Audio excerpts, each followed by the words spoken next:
Bonjour. Depuis des mois et des mois, les théâtres sont fermés. Les cinémas sont condamnés. La culture est bâillonnée. Qui s'insurge aujourd'hui? Qui exige que les lois d'urgence à répétition responsables de cette situation soient abrogées, que la vie soit simplement ressuscitée? J'ai bien trouvé une voie, mais elle date. Elle date un peu. Elle date de 1848. L'insurrection ouvrière vient d'être défaite et le gouvernement d'alors fait déjà fermer les théâtres, entraînant la misère des familles, la ruine des salles de spectacle, l'anéantissement de la culture. La voix qui s'insurge est celle de Victor Hugo. Écoutez bien ce qui suit. Il n'y a pas un mot à rajouter, pas un mot à enlever. Il est alors accusé, comme il le serait sans doute aujourd'hui, de vouloir faire du bruit. Du bruit, pardi, tiens. Du bruit lorsqu'il s'agit de sauver la vie? Du bruit, vous avez bien entendu. Voilà alors ce que répond Victor Hugo à la tribune de l'Assemblée constituante. Ce que je veux, ce n'est pas du bruit comme vous dites, c'est du pain. Du pain pour les artistes, du pain pour les ouvriers, du pain pour les 20 000 familles que les théâtres alimentent. Ce que je veux, c'est le commerce, c'est l'industrie, c'est le travail, vivifié par ces ruisseaux de sève qui jaillissent des théâtres de Paris.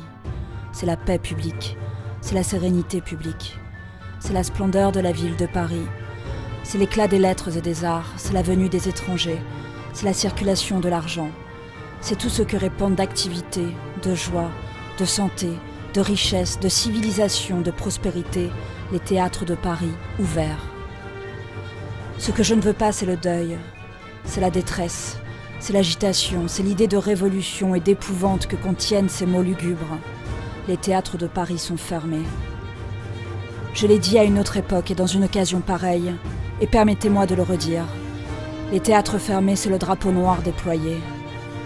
Mais sachez-le bien, qui laisse fermer les théâtres fait fermer les boutiques. Sachez-le bien, qui laisse fermer les théâtres de Paris fait une chose que nos plus redoutables années n'ont pas faite, que l'invasion n'a pas faite, que 93 n'a pas faite. Qui ferme les théâtres de Paris éteint le feu qui éclaire pour ne plus laisser resplendir que le feu qui incendie. Osez prendre cette responsabilité. Messieurs, cette question des théâtres est maintenant un côté bien douloureux de la grande question des détresses publiques. Ce que nous invoquons ici, c'est encore le principe de l'assistance. Il y a là autour de nous, je vous le répète, 20 000 familles qui nous demandent de ne pas leur ôter leur pain.